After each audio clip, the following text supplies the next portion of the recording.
सबसे पहले आपको ले चलते हैं लखनऊ, जहां सीएम योगी आदित्यनाथ लाइव आ रहे हैं। क्या कुछ कह रहे हैं, सुनिए। देश और धर्म के लिए अपनी शहादत दी। शहादत के लिए गुरु तेग बहादुर जी महाराज को गुरु गोविंद सिंह जी महाराज उस समय प्रेरित कर रहे हैं कि नहीं, देश पे संकट है, धर्म पे संकट है, और अगर किसी महान आत्मा का बलिदान होगा तो ये जो विधर्मी आज हमारे देश को, हमारे धर्म को नष्ट करते हुए उतावले दिखाई दे रहे हैं, ये बेनकाब होंगे, देश खड़ा होगा इसके खिलाफ। और उस महान बलिदान के लिए सबसे उपयुक्त कोई हो सकता है तो आपसे उपयुक्त कौन हो सकता है।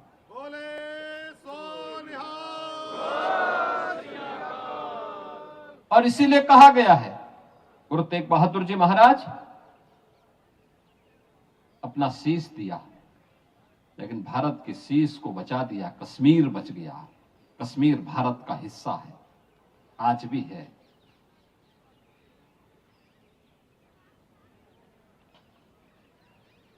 गुरु गोविंद सिंह जी महाराज के दो छोटे साहबजादों को, बाबा जोरावर सिंह और बाबा फतेह सिंह को,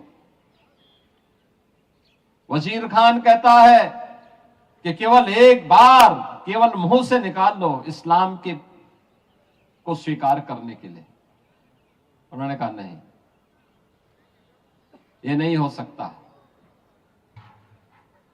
और उन्हें जीवित ही दीवारों में चिन दिया गया। चमकौर के युद्ध में दोनों बड़े साहबजादा बाबा अजीत सिंह और बाबा जुझार सिंह शहादत को प्राप्त होते हैं। इस दुख में माता गुजरी देवी ने अपना स्वयं का प्राणोत्सर्ग किया। क्या स्थितियां रही होंगी, और उन विपरीत परिस्थितियों से आगे बढ़ते हुए गुरु गोविंद सिंह जी महाराज ने इतना सब कुछ खोने के बावजूद भी एक ही बात कही थी कि चार में तो क्या हुआ, जीवित कही हजार। यह मंत्र आज भी पूरे भारत के लिए एक नई प्रेरणा है, एक नई प्रेरणा है। बचपन में भी हम सुना करते थे गुरु गोविंद सिंह जी महाराज के बारे में, 1.25 लाख से एक लड़ाऊं तो गोविंद सिंह नाम कहूं। क्या प्रेरणा थी, देश के लिए थी, धर्म के लिए थी, और उसी गुरु परंपरा के प्रति श्रद्धा का ये भाव हम सबको सदैव एक नया जीवन देता है, एक नई प्रेरणा प्रदान करता है, एक नई ऊर्जा का संचार करता है, हमें आगे बढ़ने के लिए प्रेरित करता है। गुरु गोविंद सिंह जी महाराज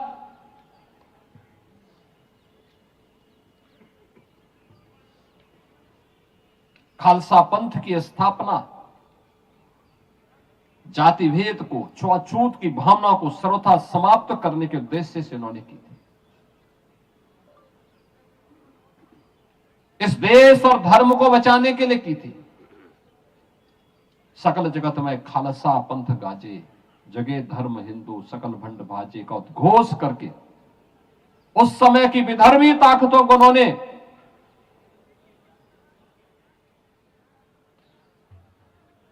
उस रास्ते से हटने के लिए कहा, चाहे तो देश और धर्म के मार्ग में बाधक है। और इसीलिए हम लोग आज भी कहते हैं, बार बार इस बात को कहते हैं, याद करना सिख गुरुओं ने जो परंपरा डाली, गुरु नानक देव जी से लेकर के गुरु अर्जुन देव जी से लेकर के गुरु तेग बहादुर जी महाराज और गुरु गोविंद सिंह जी महाराज तक, सिख गुरुओं का ये गौरवशाली इतिहास एक नई प्रेरणा प्रदान कर रहा है हम सबको, एक नई प्रेरणा प्रदान कर रहा है। गुरु गोविंद सिंह जी महाराज के कभी विचित्र नाटक को एक बार अध्ययन तो करो, पता लगेगा कैसा दिव्य महापुरुष था जो अपने पूर्व जन्मों के बारे में भी अवगत करा रहा है, उन सभी स्थितियों के बारे में हम सबको अवगत करा रहा है जिनको देख करके रोंगटे खड़े होते हैं। आज भी हम लोग बड़ी श्रद्धा के साथ उन भावों को देखते हैं, समझते हैं, और ये हमारा दायित्व बनता है एक लंबी यात्रा के लिए उससे हम प्रेरणा प्रदान करें।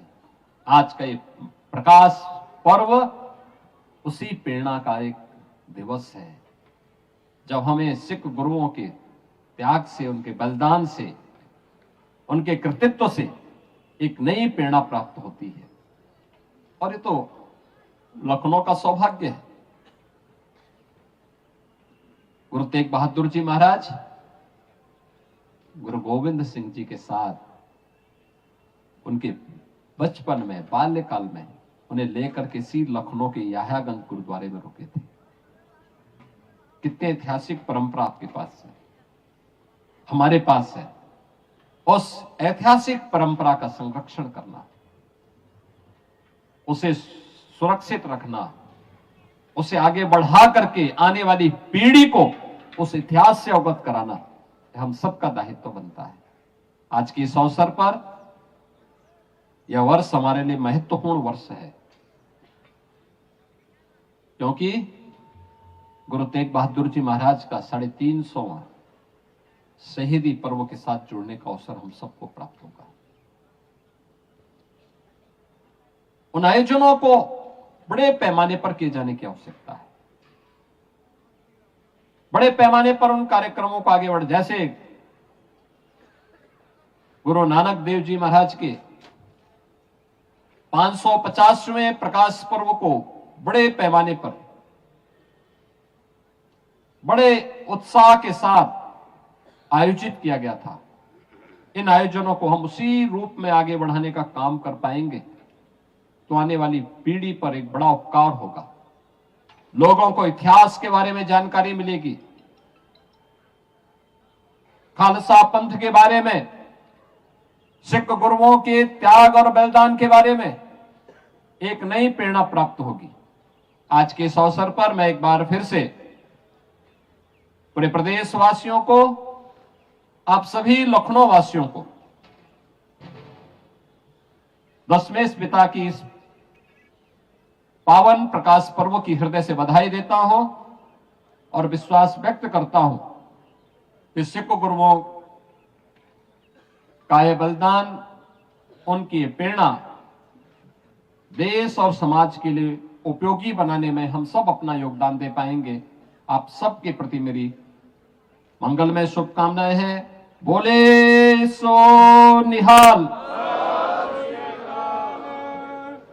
बोले सो निहाल। बहुत बहुत धन्यवाद माननीय मुख्यमंत्री जी का। हमारे प्रधान साहब डॉक्टर अमरजोत सिंह जी अब तो आप सुन रहे थे मुख्यमंत्री योगी आदित्यनाथ को।